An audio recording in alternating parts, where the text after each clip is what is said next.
Ndabasuhuje cyane babyeyi barezi abakurikirana uyu muyoboro Isaac Inspire TV. Mwese ndabasuhuje. Uyu munsi ndashaka yuko tuganira ku kibazo gishobora kuba kiri mu mitima y'ababyeyi benshi batandukanye muri iki gihe. Ni nyuma yuko NESA itangaza amanota y'abanyeshuri basoza amashuri abanza P6 ndetse n'icyiciro rusange ku barangije senior 3. Umwana wawe yakoze ikizamini cya leta, yego yaragikoze kandi agikora neza. Wari wizeye ko azabona amanota meza, amaherezo amanota arasohoka, usanga umwana yatsinze neza, ariko urebye aho yoherejwe gukomereza amashuri ye usanga ntabwo yahawe boarding school, kandi wari witeze ko azajya muri boarding school. Iyo bigenze bitya, umubyeyi ahita yibaza ati ariko kuki umwana wanjye yagize amanota meza ariko ntabwe boarding school? Hari n'udushobora kuvuga ati ese ubundi hari kitagenda muri plasoma. Plasoma ni kwa kundi bagena uburyo umunyeshuri azakomezamo amashuri ye, cyangwa yenda kuba atahawe boarding school. Umubyeyi akibaza ngo kuba atahawe boarding school bivuze ko amanota yatari meza nk'uko twabitekerezaga. Uyu munsi rero ndashaka yuko dusubiza ibi bibazo mu buryo bwitondewe kandi burambuye, kandi ndagira ngo mbanze mbwira ababyeyi mwese, mwebwe mufite wenda abana bahuye n'iki kibazo, ukwiye kutihutira kubwira umwana ko atatsinze, kuko gutsinda neza ntabwo bisobanurwa nuko umwana ahawe boarding school. Kuba atahawe boarding school runaka ntabwo bihita bivuga yuko umwana yananiwe cyangwa ngo abe umunebwe. Uyu munsi rero reka turebe impamvu umwana ashobora kubona amanota meza ariko ntabwo boarding school yari yiteze, ndetse turareba n'icyo umubyeyi yakora mu gihe nk'iki ngiki, mu gihe byagenze gutya. Hari ikintu cya mbere umubyeyi agomba kumva. Babyeyi, reka dutangire ku kintu cy'ingenzi cyane. Amanota meza ntabwo ari igisobanuro cy'uko umwana ahita akomereza muri boarding school. Ibi ni ibintu umubyeyi agomba kumva neza mu buryo bwitondewe. Nubwo wenda hari aho bitungura, ntibigire n'aho bifata muri bo, ariko bakwiye kubyumva. Iyo umwana abonye amanota meza ni ibintu byo kwishimira cyane, birumvikana, twese turabizi. Ariko plasoma, kwa kundi bagenera umwana aho azakomereza amashuri, niba yigaga P6 niho azakomereza senior 1, niba yigaga senior 3 niho azakomeza pathway. Iyi rero ni gahunda igomba guhuza umunyeshuri n'amashuri ahari, birumvikana amashuri ahari mu gihugu cyangwa se n'imyanya iri mu gihugu, kandi ntabwo bishingira ku kintu kimwe gusa. Iyo bakora plasoma, mu makuru yatangajwe na NESA, plasoma y'abanyeshuri mu mashuri bakomerezamo, ubundi reba ibintu birimo amanota y'umunyeshuri, amahitamo yakoze, kwa kundi igihe ari kuzuza ibigo azakomerezaho yatoranije ibiki kandi yatoranije yumva yakomereza, ndetse hakarebwa n'ubushobozi bwe cyangwa imyanya iri mu mashuri atandukanye mu gihugu. Ni ukuvuga ngo ntabwo tubasha kuvuga yuko niba ufite amanota menshi ugomba kujya muri boarding school runaka ko ari cyo gisobanuro. Oya, ntabwo ari cyo bivuze. Hari n'ikindi kibazo rero. Ubundi ni irihe shuri wahisemo? Umunyeshuri yahisemo irihe shuri cyangwa yahisemo ibihe bigo? Ni imyanya ingahe iri muri iryo shuri? Ushobora guhitamo ishuri mukarihitamo muri benshi cyane, ariko imyanya ari mikeya birashoboka. N'abanyeshuri bangahe barikeneye, kandi iryo shuri ryaba rifite ubushobozi bwo kwakira abana bangahe mu buryo baryamo, mu buriro refectory, uburyo baryamamo dormitory, ndetse n'uburyo biga classe, intebe zirimo cyangwa ibyumba by'amashuri biri muri icyo kigo, byose birebwaho. Ibi bishobora kugira uruhare mu buryo bwa plasoma, uburyo plasoma ikorwa. Ibi byose bigira influence. Niyo mpamvu umubyeyi atagomba kureba amanota gusa ngo ahite yanzura yuko umwana wiwe yagakwiye kuba, niba yabonye amanota meza bihita bisobanura yuko yagomba kujya mu ishuri runaka we yatekerezaga. Amahitamo y'ibigo umunyeshuri yatoranije nabyo bigiramo uruhare mu guhabwa ikigo.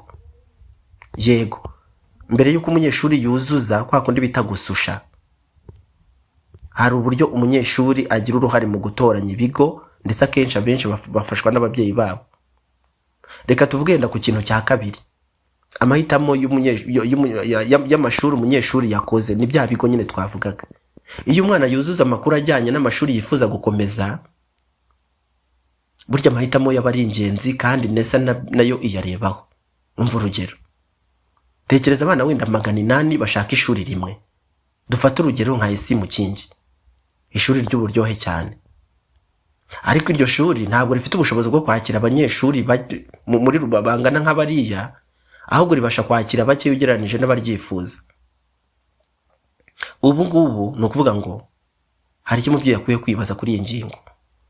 Ese abana bashobora guhita babona umwanya muri iryo shuri? Igisubizo ni oya, kubera yuko niba ishuri ribasha kwakira abana 600 n'urugero, ariko rikaba ryatoranijwe n'abana 800, urumva 200 bose ntabwo bashobora kuba baryinjiramo. Niyo mpamvu ushobora kubona umwana afite amanota meza atabonye ishuri kandi yari yarishyize ku mwanya wa mbere. Ibi rero bihita bivuga yuko amanota ntabwo bisobanura yuko amanota yari mabi muri rusange, ahubwo bishobora kuba bifitanye isano nuko plasoma ihuza ibi bintu bikurikira.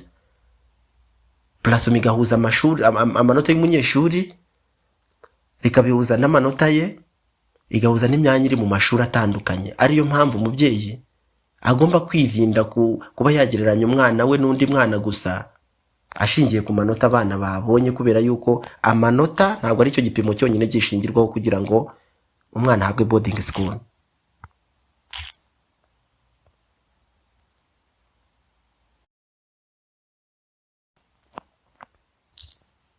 Hari ikindi kibazo gishobora kuvuka. Umubyeyi ashobora kuvuga ati umwana wanjye yabonye amanota meza kurusha uriya, ariko uriya ho kwa runaka we ni ukubera iki yahawe boarding school ariko wanjye ntayihabwe.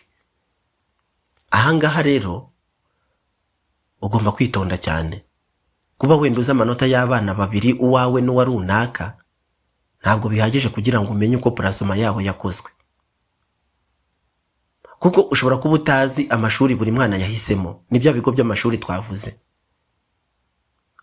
ntabwo uzi uko ayo mashuri yatoranije ateye, imyanya yari ihari, ndetse n'ibindi byarebwe muri plasoma. Niyo mpamvu kutabona boarding school runaka bitagomba guhita bifatwa nk'ikimenyetso cy'uko umwana wenda yakoze nabi. Ntabwo ariko bimeze.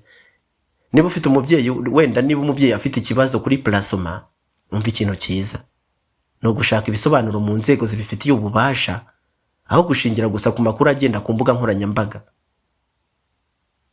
Ese ubundi kutabona boarding school byabisobanura ko umwana yatsinzwe? Iki ni ikibazo nshaka gusubiza mu buryo bwahuranije kandi budasubirwaho. Igisubizo ni oya. Kuba umwana atahawe boarding school ntabwo bivuga yuko yatsinzwe pe. Kuba umwana yagiye muri day school ntabwo bivuga yuko ari umunyeshuri udashoboye. Kandi kuba undi wenda yagiye muri boarding school ntabwo bihita bivuga yuko ari umuhanga kumurusha.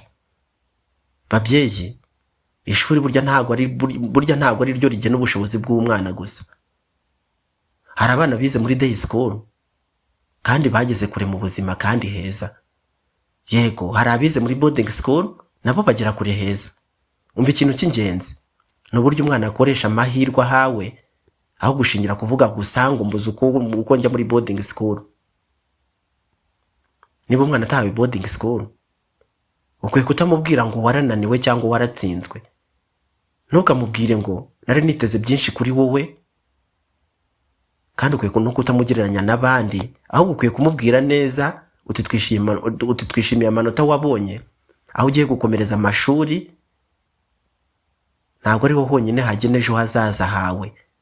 Tuzagushyigikira kugira ngo ukomeze utere intambwe kandi ijya mbere. Aya niyo magambo umubyeyi mwiza abwira umwana. Aya magambo ashobora guhindura cyane uko umwana azatangira icyiciro gishya, kuko avuye mu cyiciro kimwe agiye mu kindi. Hari icyo umubyeyi akwiye gukora nyuma yo kubona plasma. Ibyo plasma yagennye bigena icyo umubyeyi nawe akwiye kuba yitwara. Noneho reka turebe icyo umubyeyi yakora nyuma yuko abonye ibyo plasma yagennye. Umva ikintu cya mbere, menya neza amakuru y'umwana, ubanzure amanota ye neza witonze, ndetse n'amakuru ajyanye na plasma. Ntukishingikirize ku byo umuntu wenda akubwiye kuri WhatsApp cyangwa kuri Facebook gusa.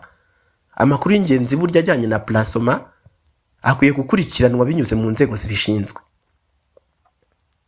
Umva ikintu cya kabiri, ganiriza umwana niba atahawe ishuri wenda wiyifuje cyangwa nawe wamutekerereje, ukwiye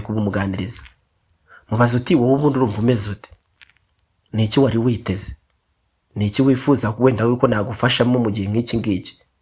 Ukwiye kumureka akavuga akinigura, akavuga yisanzuye, nawe ukamutega amatwi nk'umubyeyi. Hari igihe umwana wenda aba ababaye cyane, afite agahinda ntagereranywa, ariko akayishira amarangamutima ye ntashake kuyagaragaza. Aha iyo yisanzuye akirekura, nubona aho wahera umufasha kandi umwubaka. Ikintu cya gatatu, ukwiye kutamwereka yuko yagutengushye. Iki ni ikintu gikomeye cyane gitsika umutima w'umwana, kumubwira yuko yagutengushye. Ubundi yagutengushye mu biki? Ku ishuri ryose ari ishuri, nawe Imana itaguhera amahirwe n'umugisha. Umwana ashobora kuba afite amanota meza, ariko agahora yumva atarashimishije umubyeyi kubera ko atabonye ishuri runaka.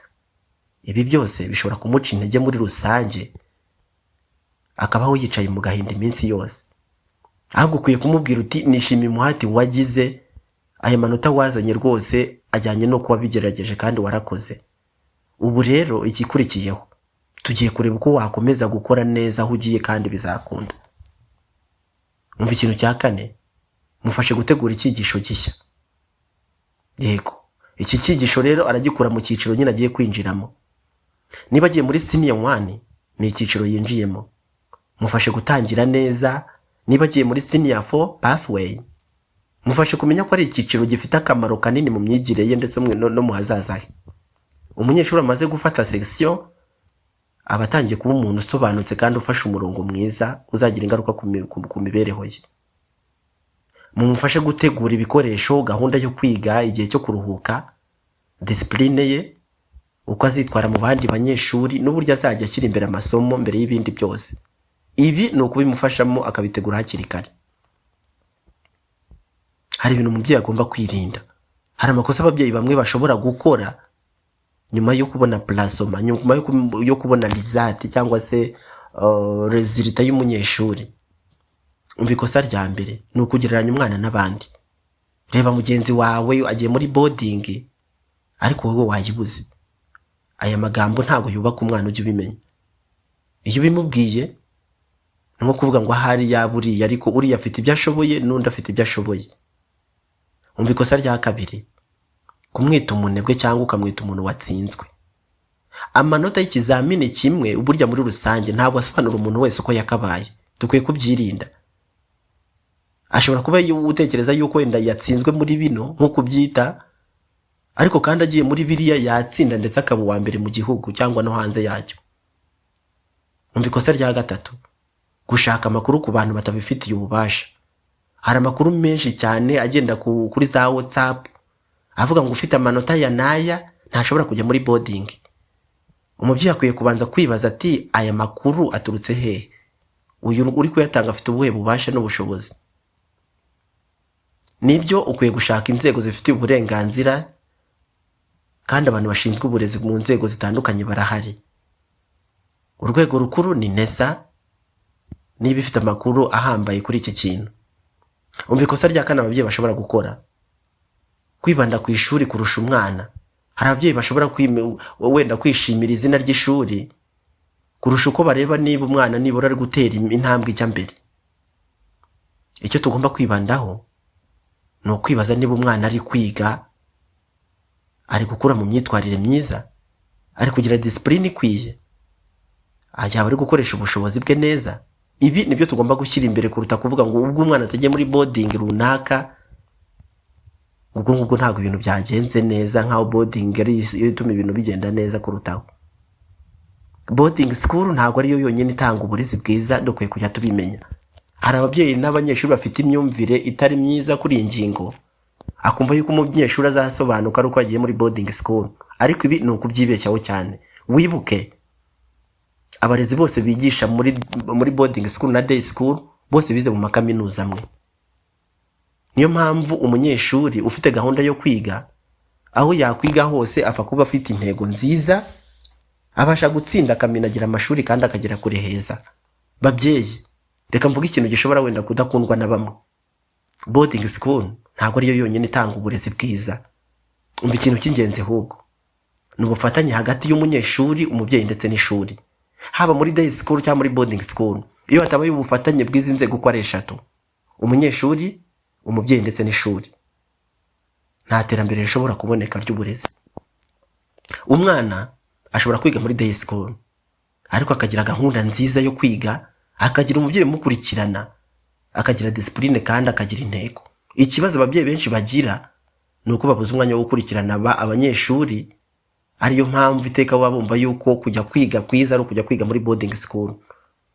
Ibi rero dukwiye kubyibagirwa kubera yuko igihugu gifite abana benshi basigaye biga kandi bagatsinda. Nyamara boarding imyanya ni mikeya, ntabwo ihagije, ntabwo yafitinga abana bose. Niba rero abana bagiye gukomeza muri day school, ababyeyi tugomba kujya mu mujishi tukitegura kurera no gukurikirana abana bacu. Yego, umwana ashobora kwiga muri day school kandi akiga atsinda cyane. N'uwiga boarding school nawe agomba kugira indangagaciro, birumvikana. Niyo mpamvu umubyeyi adakwiye gutuma umwana yumva yuko niba atagiye muri boarding school ngo ntacyo azageraho mu buzima. Ibyo ni ukwibeshya cyane. Inzira z'Imana zigira uburyo bwazo, nimugashingira amahirwe kuvuga ngo umwana agomba kubibona muri boarding school. Ahubwo ukwiye kumubwira uti aho uziga ni ahantu ho kugufasha kwiga, ariko ejo hazaza hawe hazaterwa cyane n'umuhati wawe, imyitwarire yawe, n'uburyo ukoresha amahirwe uhabwa. Amahirwe iyo umuntu ayahawe akayafata neza bimubera umugisha. Iyo yateye inyoni bishobora guhinduka ibyago. Hari ubutumwa bw'ingenzi ku babyeyi. Niba uri umubyeyi ukaba uri gukurikirana iki kiganiro kinyura kuri uyu muyoboro Isaac Inspire TV, ukaba kandi ufite umwana wabonye amanota meza ariko ntabwo boarding school nk'uko wabitekerezaga, ndashaka kukubwira ibintu bitatu kandi by'ingenzi. Unkundire, ubitege amatwi kandi ubihe umwanya. Umva ikintu cya mbere, ukwiye kutamwereka yuko yananiwe cyangwa yabaye umuswa nk'uko bamwe na bamwe bajya babivuga cyangwa bakabyibeshyaho. Ikintu cya kabiri, mufashe kwakira ishuri yashyizwemo kandi mufashe no kuritangira neza. Ikintu cya gatatu, niba ufite ikibazo kuri plasma, shakisha ibisobanuro mu nzego zibishinzwe kandi ujye wibuka yuko amanota yego ni ingenzi cyane, ariko ntabwo ariyo yonyine yubaka ejo hazaza h'umwana. Umwana akeneye ibintu bigiye bitandukanye. Akeneye amanota nibyo, ariko akeneye na discipline. Wibuke umwana ashobora kugira amanota ariko nta discipline, ibyo ngibyo ntabwo byamugeza ahantu heza. Akeneye gukunda umurimo, akeneye kwigirira icyizere, confidence, akeneye kubaha abandi bantu, respect. Akeneye kandi umubyeyi buryo umushyigikira mu buzima bwe bwa buri munsi. Umubyeyi agaherekeza umwana mu rugendo rwo kwiga, aho kugira ngo aterere iyo gusa yenda atekereza yuko umwana yakwirwanaho akazagera ku gisubizo kirambye. Reka dusatire umusozo w'ikiganiro. Nshuti babyeyi ndetse n'abakunzi b'iki kiganiro cyacu, by'umwihariko abakunda uyu muyoboro Isaac Inspire TV n'ibiganiro binyuraho, uyu munsi hari ikibazo twibajije. Umwana wanjye kuki yagize amanota meza ariko ntabwo boarding school? Igisubizo ni uko amanota meza atahita yemeza yuko umwana azahabwa boarding school direct. Ahubwo plasma ishobora kureba ibintu birimo amanota, amahitamo y'umunyeshuri yagize, ubwo ni bya bigo yatoranije, ndetse n'imyanya iri mu mashuri atandukanye. Ariyo mpamvu umubyeyi atagomba guhita atekereza yuko umwana we yananiwe cyangwa yabaye umunebwe, ahubwo akwiye kumufasha gutangira neza, agatangira neza aho yashyizwe, kandi byose birashoboka. Birashoboka yuko iki kiganiro cyakugiriye akamaro kandi ni ngombwa. Wibuke ukande like. Niba ari ubwa mbere ugeze kuri uyu muyoboro, ukore subscribe kandi inzogera, kugira ngo ujye ugerwaho n'ibindi biganiro bitandukanye by'uburezi, by'umwihariko binyura kuri uyu muyoboro Isaac Inspire TV. Kandi ujye mu mwanya wahariwe ibitekerezo, usigemo igitekerezo cyawe. Niba umwana wawe wenda abonye amanota meza ariko ntabwo boarding school, ariko wari ubyiteze, ubundi wowe ubibona ute? Uretse ibyavuzwe muri iki kiganiro, wowe ubyumva ute? Ndabashimiye rero bakunzi bacu, ibiganiro nk'iki nakagaruka. Mwakoze cyane, ndabakunda kandi ndabashimiye.